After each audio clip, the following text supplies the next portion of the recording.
Binalikan ko na naman dito mga lodi. Kung saan yung lungga yung mamaw na sinasabi kong isda mga lods. Yan isidan ko naman yan. Kasi nagpanaginip sa akin kagabi mga lods. Na gusto niya daw humiga dun sa umiinit na uling mga lods. Sana magkatotoo itong panaginip ko mga lodi. Para meron tayong ulam mamaya. Yan, sisidan ko lang dyan.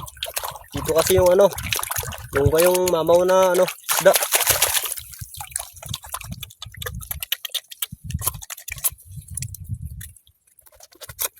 Ito kaya itong panaginip ko mga lods. Sana magkatotoo.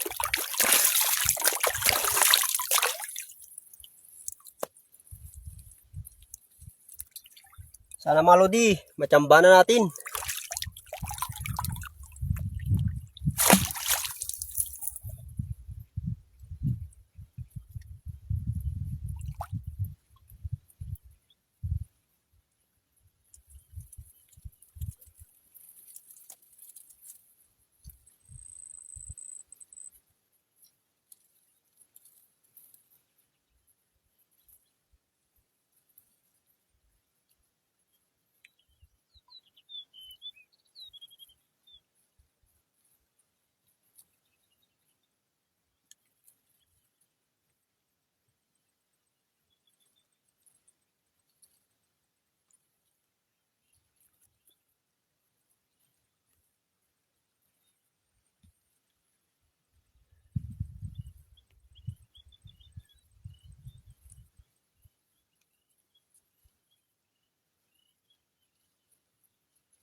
Wala talaga mga lods. Hindi pala totoo yung mga panaginip. Inuloko lang tayo ng mga panaginip. Wala yung isda. Magsinardinas na lang ako mga lods. Mas madaling huliin.